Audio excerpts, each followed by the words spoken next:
नमस्कार, गिरीश गुप्ता के चैनल में आपका स्वागत है। आज बात करते हैं चाइना के एक और एक्सपोर्ट कर्व की, जो उसने रेयर अर्थ मटेरियल के एक्सपोर्ट पर लगाया है।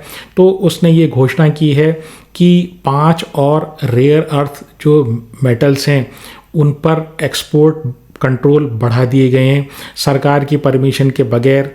ना तो ये रेयर अर्थ मटेरियल्स या मेटल्स एक्सपोर्ट किया जा सकेंगे दूसरे देशों को, ना ही इनको प्रोसेस करने वाली जो मशीनरी होती है वो, या रिफाइनिंग करने वाली जो मशीनरी होती है वो एक्सपोर्ट की जा सकेगी। इससे पहले आपको ध्यान होगा कि अप्रैल में भी 7 रेयर अर्थ एलिमेंट्स के ऊपर चाइना ने एक्सपोर्ट कर्व्स लगा दिए थे।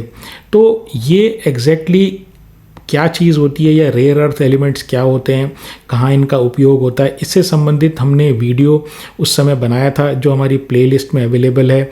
तो अगर आप इस बारे में ज़्यादा जानकारी सरल शब्दों में जानना चाहें तो आप वो वीडियो देख सकते हैं। फ़िलहाल इस वीडियो के लिए हम ये बता देते हैं कि जो रेयर अर्थ मटेरियल का या रेयर अर्थ एलिमेंट्स का जो एक उपयोग होता है वो रेयर अर्थ मैग्नेट्स में होता है। और ये जो मैग्नेट्स हैं ये इनकी बहुत सारी एप्लीकेशंस होती है। उनमें से एक एप्लीकेशन जिस पे आज का वीडियो फोकस्ड है वो है ईवी की मोटर्स।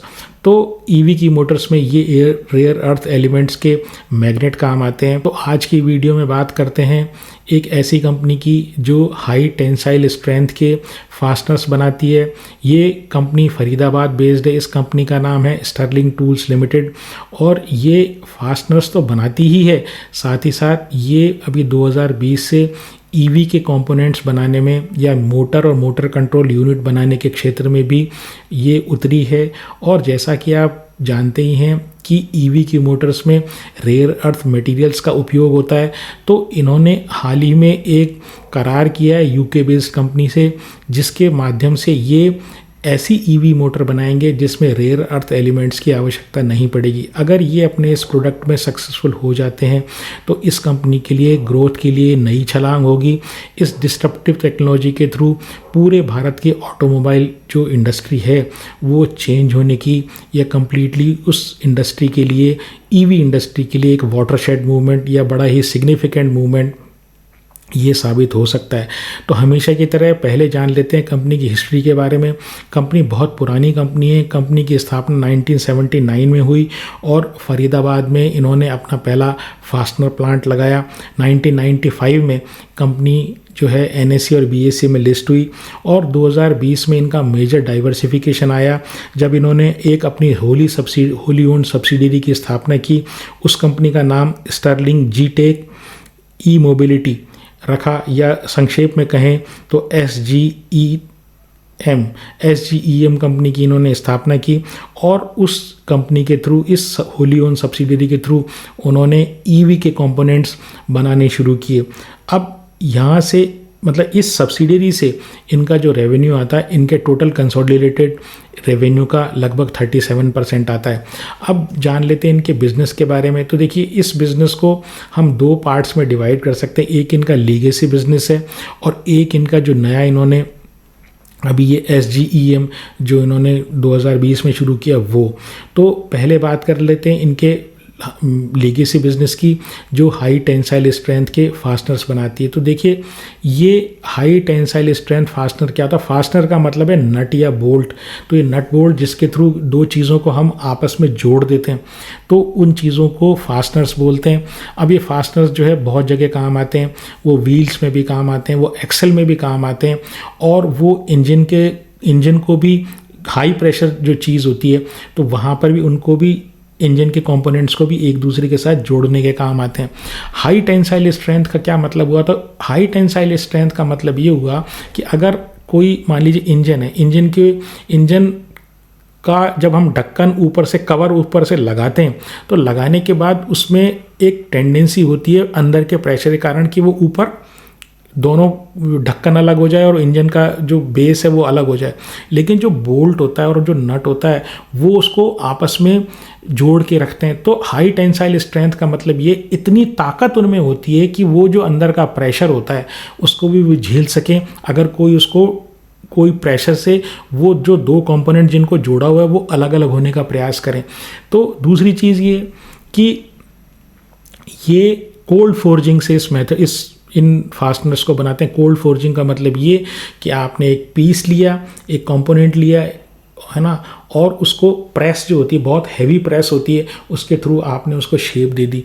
तो वो जो चीज़ होती है वो वीयर रेजिस्टेंस होता है, यानी आसानी से वो जो कोल्ड प्रेस जो कोल्ड फोर्ज जो कंपोनेंट बनता है या नट और बोल्ट जो बनते हैं वो आसानी से जो है ना घिसते नहीं है। दूसरी बात, उनमें ताकत बहुत ज़्यादा होती है।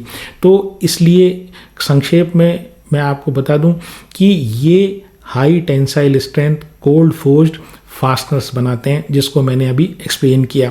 अब ये सेकेंड लार्जेस्ट फास्टनर मैन्युफैक्चरर है भारत में। नंबर 1 जो फास्टनर मैन्युफैक्चरर है, ये नट बोल्ट बनाने का जो कंपनी है वो है सुंदरम फास्टनर्स। ये जो है ये इंजन के बोल्ट बनाते हैं, एक्सेल के बोल्ट बनाते हैं। इसके अलावा ये व्हील के लिए जो बोल्ट्स होते हैं वो बनाते हैं, और कई तरह के स्पेशलाइज्ड ये फास्टनर्स या नट एंड बोल्ट भी बनाते हैं। ये CV passenger vehicle, 2 wheeler, tractors और ऑफ हाईवे व्हीकल्स, इन सब के लिए ये बनाते हैं। इसमें से कमर्शियल व्हीकल में से इनका जो रेवेन्यू आता है वो लगभग 17% आता है। जो पैसेंजर व्हीकल से इनका जो रेवेन्यू आता है वो 31% आता है। जो 2 व्हीलर से इनका रेवेन्यू आता है वो 26% आता है। और जो ट्रैक्टर्स हैं और जो ऑफ हाईवे व्हीकल्स हैं वहाँ से इनका रेवेन्यू 15% है। ऑफ हाईवे व्हीकल का मतलब ये हुआ जैसे माइनिंग में कोई काम आ रहा है, वो रोड पे चलने के लिए वो व्हीकल होता नहीं है, या जेसीबी जो होती है, जेसीबी का जो मेन पर्पस होता है वो या तो खुदाई होता है या किसी चीज़ की लिफ्टिंग वगैरह होता है।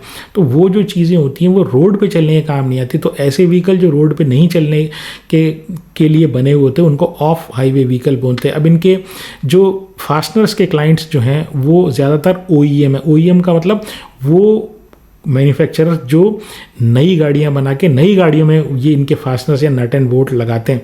तो सीवी में इनके जो OEMs हैं वो टाटा मोटर्स हैं, अशोक लेलैंड है, डेमलर है। फिर पैसेंजर व्हीकल यानी कार वगैरह में इनके जो क्लाइंट्स हैं वो महिंद्रा है, मारुति, हुंडई है। 2 व्हीलर में होंडा, हीरो मोटोकॉर्प, सुजुकी, और ट्रैक्टर्स में एस्कॉर्ट्स, जॉन डियर, महिंद्रा, और ऑफ हाईवे व्हीकल में JCB। इस तरह के इनके क्लाइंट्स हैं। अब ये 89% जो है वो OEM को अपना माल सप्लाई करते हैं, और 11% जो है इनके रिप्लेसमेंट मार्केट में जाते हैं। यानी कि एक बार आपने गाड़ी में लगवा दिया तो जो नई गाड़ी में जो इनके फास्टनर्स या नट एंड बोल्ट लगते हैं वो 89% लगते हैं, और बाकी 11% जब गाड़ी आप और हमारे पास वो गाड़ी मैन्युफैक्चरर से आ जाती है और हम चलाते हैं, और बीच में अगर नट एंड बोल्ट टूट जाते हैं या उसमें कोई डैमेज हो जाता है तो उनको जब बाज़ार से ख़रीदते हैं तो उसको रिप्लेसमेंट मार्केट बोलते हैं। तो 11% इनका जो मार्केट है या 11% जो रेवेन्यू है इस STL का, स्टर्लिंग टूल्स लिमिटेड का, वो रिप्लेसमेंट मार्केट से आता है। और जो 63% रेवेन्यू ओवरऑल बिजनेस का यानी कंसोलिडेटेड का 63% रेवेन्यू है ये स्टर्लिंग टूल से आता है, जहाँ से फास्टनर बनाते हैं। और जैसे मैंने बताया 37% जो रेवेन्यू है वो इन्होंने जो 2020 में जो एक SGEM होली ओन सब्सिडरी की स्थापना की जो EV से रिलेटेड प्रोडक्ट बनाती है, तो वहाँ से आता है। तो अब बात कर लेते हैं SGEM की। तो SGEM जो है वो मोटर कंट्रोल यूनिट बनाने वाली भारत की सबसे बड़ी कंपनी है। और ये मोटर कंट्रोल यूनिट क्या होता है, तो देखिए जब आप EV चला रहे हैं तो EV का जो कंट्रोल होता है वो एक इलेक्ट्रिक मोटर के थ्रू होता है। अब उस मोटर को ये डायरेक्शन देना, वो कंपोनेंट जो आप जैसे ही प्रेस करते हैं एक्सेलरेटर पैडल, तो वो जो पैडल से जो सिग्नल है वो जाता है मोटर कंट्रोल यूनिट को। मोटर कंट्रोल यूनिट ये सेंस करती है कि अभी क्या इसकी स्पीड बढ़ाने की आवश्यकता है या इसकी ताकत बढ़ाने की आवश्यकता है। कि मान लीजिए किसी चढ़ाई पे आप चढ़ रहे हैं या आप किसी कच्चे में फंस गए, तो वहाँ पर आपको टॉर्क की आवश्यकता होती है, ज़्यादा पावर की आवश्यकता होती है। और अगर आप किसी हाईवे पे प्लेन सरफेस पे चल रहे हैं तब आपको एक्सेलेरेटर पैडल दबाने पर आपको ज़्यादा स्पीड की आवश्यकता होती है। तो जो मोटर कंट्रोल यूनिट है ये एक इलेक्ट्रॉनिक यूनिट होती है, वो ये सेंस करती है आपके पैडल प्रेस करने के करने से कि भाई अभी टॉर्क ज़्यादा लगाऊं इस मतलब टॉर्क के लिए डायरेक्शन दूं इस मोटर को, यानी ज़्यादा ताकत के लिए डायरेक्शन दूं या ज़्यादा स्पीड के लिए डायरेक्शन दूं, तो वो मोटर कंट्रोल यूनिट बनाती है ये। फिर ये जो है integrated motor and motor control unit भी बनाती है, मतलब एक इंडिपेंडेंट मोटर कंट्रोल यूनिट हुई, एक motor plus motor control unit का एज अ पैकेज वो सिस्टम भी ये बनाती है। फिर ये ईवी चार्जर भी बनाती है, ऑफ बोर्ड भी बनाती है, ऑन बोर्ड भी बनाती है। ऑन बोर्ड वो चार्जर जो गाड़ी में लगा रहता है जिसके थ्रू गाड़ी चार्ज होती है, और इसके अलावा डीसी से डीसी कन्वर्टर भी ये बनाती है। अब डीसी से डीसी कन्वर्टर क्या हुआ, जैसे मान लीजिए आपकी जो गाड़ी है उसमें जो मोटर है वहाँ आपकी जो गाड़ी से जो बैटरी है वो मान लीजिए 400 वोल्ट निकालती है। अब 400 वोल्ट से अगर आप कोई लाइट जलाना चाहेंगे, अपनी केबिन की लाइट या कार के अंदर की लाइट जलाना चाहेंगे, तो 400 वोल्ट से तो वो जलेगी नहीं, उसमें तो लोअर वोल्टेज चाहिए। तो उस वोल्टेज को डाउन करने के लिए, और ताकि वो उसी बैटरी से, आपकी ईवी की बैटरी से ही आपकी कार की लाइटें चल जाए, स्टीरियो चल जाए, तो उसके लिए आपको लगभग 12 वोल्ट का करंट की 12 वोल्ट की सप्लाई चाहिए। तो वो जो सप्लाई है 400 वोल्ट से 12 वोल्ट तक लाने का जो काम करता है वो एक कन्वर्टर करता है, जिसको डीसी से डीसी कन्वर्टर करते हैं। अब ये जो इन्होंने, अभी मैंने इस वीडियो के शुरू में बात की कि भाई इन्होंने एक कंपनी जो यूके की कंपनी है एडवांस इलेक्ट्रिक मशीन्स AEM, उनसे इन्होंने एक करार किया है टेक्नोलॉजी का।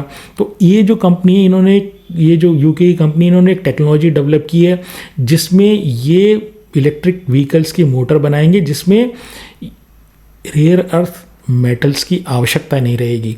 तो उसके थ्रू ये टेक्नोलॉजी लेके जो स्टर्लिंग टूल्स लिमिटेड है या उसकी जो सब्सिडियरी जिसकी हम बात कर रहे हैं SGEM, वो अपना जो रिलायंस है, अपनी जो डिपेंडेंस है, ये चाइना के जो ब्लैकमेल है उसको कम करेंगे, यानी कि उसके रेयर अर्थ मटेरियल की जो सप्लाई चेन है वो कब डिसरप्ट हो जाए तो उस सप्लाई चेन पर अपनी डिपेंडेंस कम करेंगे।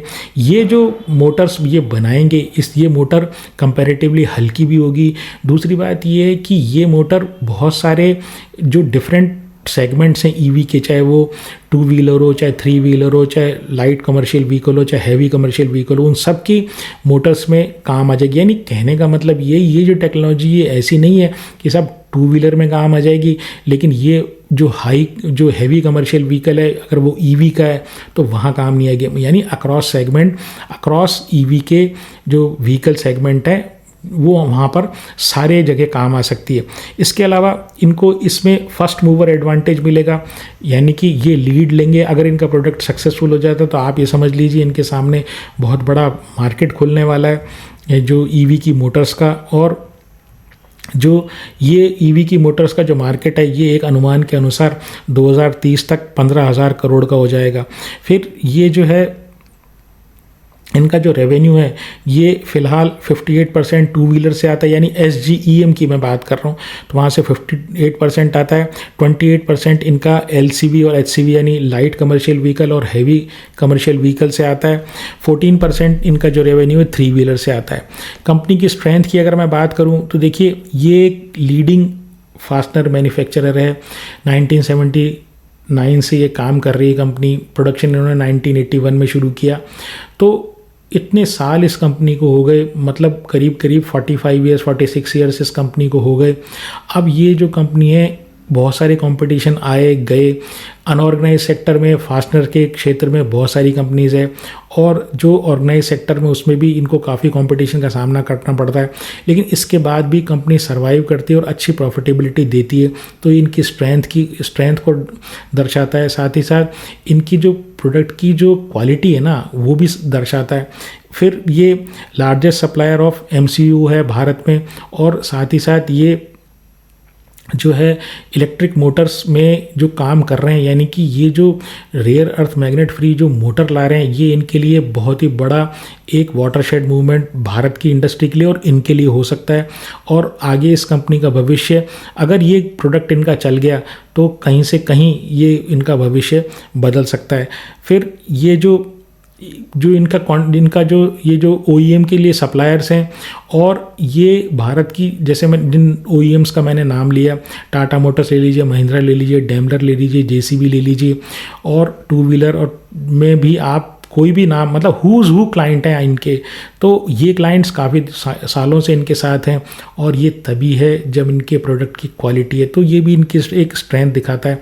इसके अलावा ये बहुत तेज़ी से कोशिश ये कर रहे हैं कि ईवी से रिलेटेड जो इलेक्ट्रॉनिक कंपोनेंट है, जो कंपोनेंट मैंने आपको बताया, इसके अलावा भी ये काफ़ी सारे कंपोनेंट जैसे हाई वोल्टेज DC रिलेज और स्विचेस जो है ना, उसमें भी ये आने का प्रयास कर रहे हैं, जो इनके लिए प्लांट लगा रहे हैं, और ऐसा अनुमान है कि अगले साल तक इनका ये प्लांट, ये जो HDCV के रिलेज वगैरह चालू हो जाएगा। और ये वाला जो इनका जो रेयर अर्थ मैग्नेट वाली जो इनकी मोटर्स हैं, बिना रेयर अर्थ मैग्नेट वाली जो इनकी मोटर्स हैं, इसके लिए भी इन्होंने जो ट्रायल प्रोडक्शन रन इन्होंने शुरू कर दिया है। इनके अगर वीकनेस की बात करूं तो देखिए, ये जो है ऑटोमोबाइल इंडस्ट्री के ऊपर डिपेंडेंट है, क्योंकि इनका जो सारा प्रोडक्ट है, यानी ये तो फास्टनर है या ईवी से रिलेटेड प्रोडक्ट है, तो ये जो है कंप्लीटली डिपेंडेंट है पूरी ऑटोमोबाइल इंडस्ट्री के ऊपर। इसके अलावा ये पहले है ना नॉर्थ अमेरिका में, यूरोप में एक्सपोर्ट किया करते थे। अब इनका जो एक्सपोर्ट क्वांटम है ना, वो बहुत ही कम रह गया, 1% से कम ये अपने टोटल रेवेन्यू का एक्सपोर्ट करते हैं। तो आप ये समझ लीजिए, इनकी कंप्लीटली डिपेंडेंस जो है वो भारत की ऑटोमोबाइल इंडस्ट्री के ऊपर है, यानी कि ये ना तो ज्योग्राफिकली डाइवर्सिफाइड है और ना इंडस्ट्री वाइड डाइवर्सिफाइड है ये, तो इनके लिए बहुत बड़ा रिस्क है। लेकिन जैसे मैंने आपको बताया, ये तेज़ी से अपने आप को इस रिस्क को मिटिगेट करने के लिए या इस रिस्क को कम करने के लिए तेज़ी से ये डाइवर्सिफिकेशन कर रहे हैं, और ईवी से रिलेटेड अन्य प्रोडक्ट्स में भी ये आ रहे हैं। फिर लिमिटेड प्रोडक्ट प्रोफाइल है, जैसे मैंने बताया, फास्टनर में है, और ये जो ईवी के प्रोडक्ट्स में है। कोशिश तो कर रहे हैं, लेकिन देखिए कितने सफल हो पाते हैं या नहीं हो पाते। मार्केट कैप की बात करूं तो 1130 करोड़ का मार्केट कैप है। डेट टू इक्विटी जो है, हर 100 रुपये की इक्विटी पर लगभग 31 रुपये का कर्जा है, थोड़ा सा ज़्यादा है। ROE जो है वो लोअर मिडिल रेंज में, तो 12.3%, 12.3% इनका ROE है। PE जो है वो 23 का है, वो इसलिए मैं ठीक मानता हूँ कि 50-60 का जो PE है, आजकल छोटी कंपनियों में 50-60 का PE आम हो गया है। फिर ये जो कंपनी है, इसमें तो जिस तरह की ये ग्रोथ करने की प्रयास कर रही है, उस हिसाब से ये अभी इसमें ये ग्रोथ का फैक्टर इसमें समाहित नहीं है। 3 साल की सेल 26% बढ़ी है साल दर साल। प्रॉफिट जो है 33% बढ़ा है साल दर साल।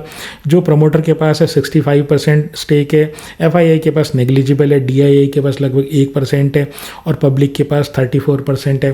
तो ऑल इन ऑल मैं बात करूं तो रिसेंटली इस कंपनी में जो गिरावट आई, उसका कारण ये है कि इनके जो जून 25 क्वार्टर के जो रिजल्ट थे वो बहुत ही अच्छे नहीं आए, या मैं ये कहूँ कि वो जो है बाज़ार की उम्मीद के अनुसार नहीं आए। उसका कारण ये था कि इनका जो एक क्लाइंट है, जो इनसे माल की आउटसोर्सिंग किया करता था, उसने इनसोर्सिंग कर दी, यानी उसने खुद ने ही वो प्रोडक्ट मैन्युफैक्चर करने के लिए शुरू कर दिया। तो इस कारण से इनके रिज़ल्ट जो हैं वो बाज़ार के आशा के अनुरूप नहीं आए, और ये जो शेयर है ये काफ़ी नीचे स्तर पर अब आ गया है। अब बात ये है कि इस कंपनी में जो आपको देखना है वो ये देखना है कि जो अब ट्रायल रन इन्होंने, कमर्शियल प्रोडक्शन इन्होंने कर दिया मैग्नेट फ्री मोटर्स का, तो मैग्नेट फ्री मोटर्स से इनकी किस तरह की सेल आती है। अगर ये इस प्रोडक्ट के में सक्सेसफुल हो जाते हैं तो आप ये समझ लीजिए शेयर कहीं से कहीं पहुंच जाएगा। लेकिन हमेशा की तरह मैं आपको ये कहूँगा, शेयर में मेरी खरीदने या बेचने की कोई राय नहीं है। आप शेयर में लेने की या बेचने की जल्दबाजी कृपया ना करें। आप ये देखें कि इस कंपनी का ये जो rare earth magnet free motors का बिजनेस है किस प्रकार चल रहा है, और उसके बाद ही अपने फाइनेंशियल एडवाइज़र से पूछ के कोई निर्णय करें। और हमेशा की तरह मैं आपको फिर बता दूं, मेरी इस शेयर में या किसी अन्य शेयर में खरीदने या बेचने की कोई राय नहीं है। एक फ्रेमवर्क मैंने आपको दिया, आप उस पर काम करें, आप कंपनी की प्रोग्रेस पर ध्यान रखें, कंपनी के ये जो एक्सपेंशन प्लान्स हैं इनको ध्यान रखें, और ये सक्सेसफुल होते हैं तो आप अपने फाइनेंशियल एडवाइज़र से पूछ के कोई निर्णय करें। अगर आपको मेरा प्रयास पसंद आया हो तो चैनल को सब्सक्राइब करें, वीडियो को लाइक करें और शेयर करें। आज के लिए इतना ही। नमस्कार, धन्यवाद। जय हिंद।